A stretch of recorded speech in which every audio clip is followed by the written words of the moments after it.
നമസ്കാരം. 2026 ജൂൺ 2 വ്യാഴം രാശി മാറുകയാണ്. 1201 ഇടവം 19 ഈ രാശിമാറ്റം.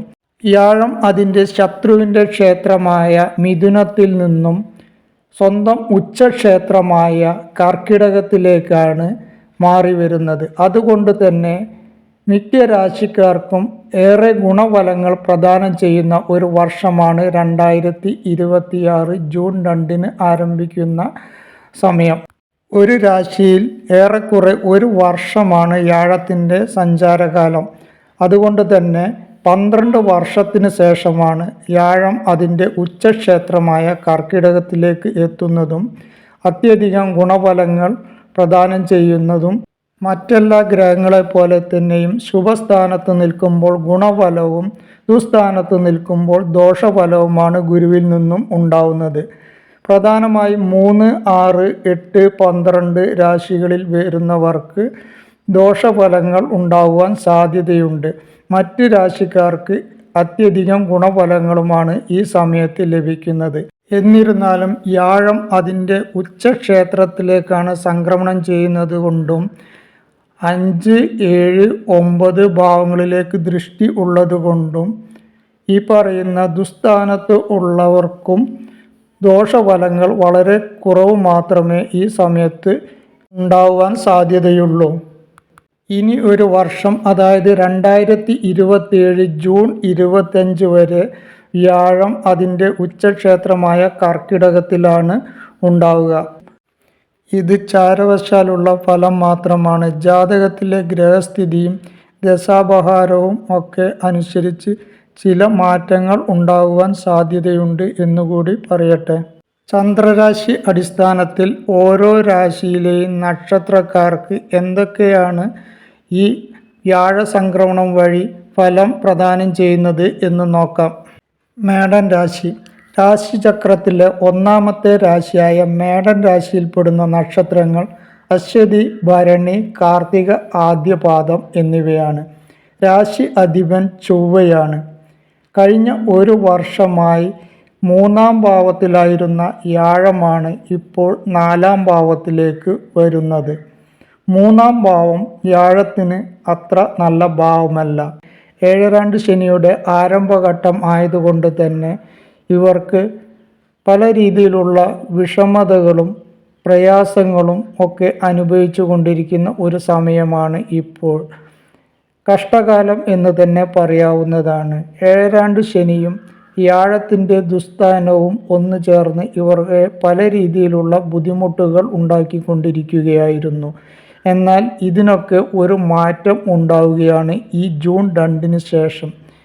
വ്യാഴം അതിൻ്റെ ഉച്ചക്ഷേത്രമായ കർക്കിടകത്തിലേക്ക് വരികയും വൃശ്ചികം, മകരം, മീനം എന്നീ രാശികളെ ദൃഷ്ടി ചെയ്യുകയും ചെയ്യുന്നത് മൂലം ഇവർക്ക് ഏറെ ഗുണപ്രദമാണ്. കാരണം ഏഴരാണ്ട് ശനിയുടെ വിഷമങ്ങൾ ഇപ്പോൾ ശനി നിൽക്കുന്ന ക്ഷേത്രമായ മീനൻ രാശിയിലേക്ക് വ്യാഴത്തിൻ്റെ ദൃഷ്ടി ഉള്ളതുകൊണ്ട് തന്നെ ഏഴരാണ്ട് ശനിയുടെ ദോഷഫലങ്ങൾ വളരെ അധികം കുറഞ്ഞു കിട്ടുന്നതാണ്.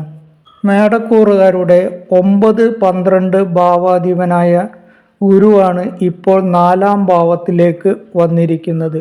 കുടുംബസ്ഥാനത്തേക്കാണ് ഗുരു വന്നു ചേരുന്നത്.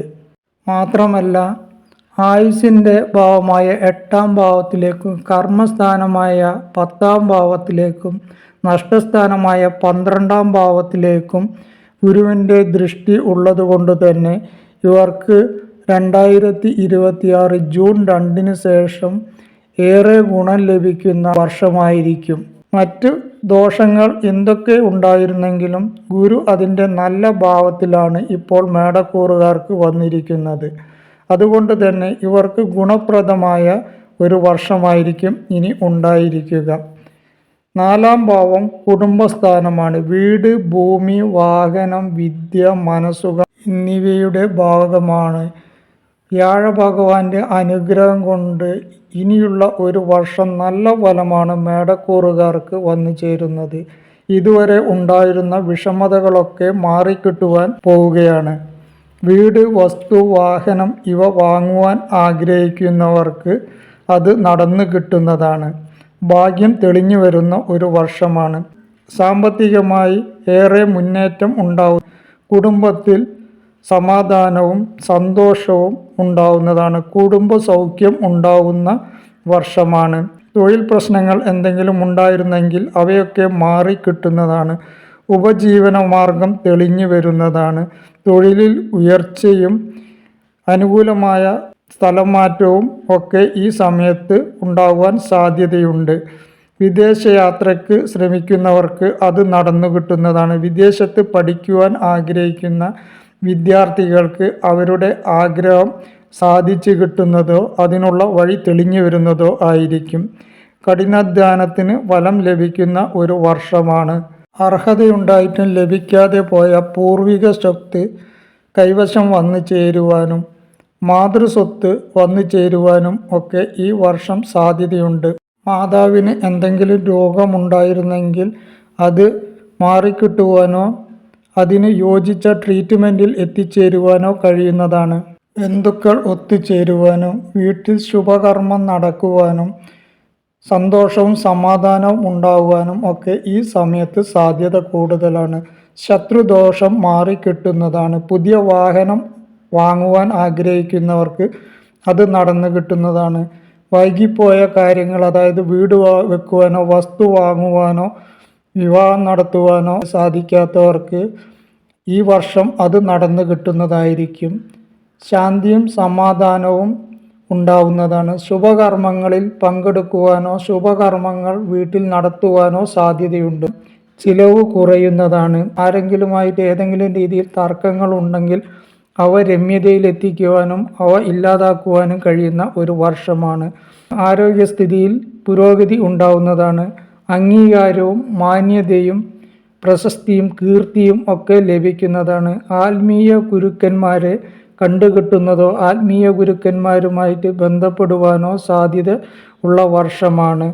തർക്കങ്ങൾ മാറി ഭയം കുറഞ്ഞ് പുതിയ ഒരു ജീവിതം കെട്ടിപ്പടുക്കുവാൻ സാധിക്കുന്ന ഒരു വർഷമാണ്. വ്യാഴത്തിൻ്റെ അനുഗ്രഹം ഏറെ ലഭിക്കുന്ന വർഷമാണ്. ഇങ്ങനെയൊക്കെയാണെങ്കിലും ദീർഘകാലം ഒരു രാശിയിൽ നിൽക്കുന്ന ഗ്രഹങ്ങളിൽ കേതുവും ശനിയും ശുഭസ്ഥാനത്ത് അല്ല എന്ന കാര്യവും ശ്രദ്ധിക്കേണ്ടതുണ്ട്. അതുകൊണ്ട് തന്നെ ഇത് ചെയ്യുമ്പോഴും പതിവിലധികം ശ്രദ്ധയും സുതാര്യതയും ഉറപ്പുവരുത്തേണ്ടതുണ്ട്.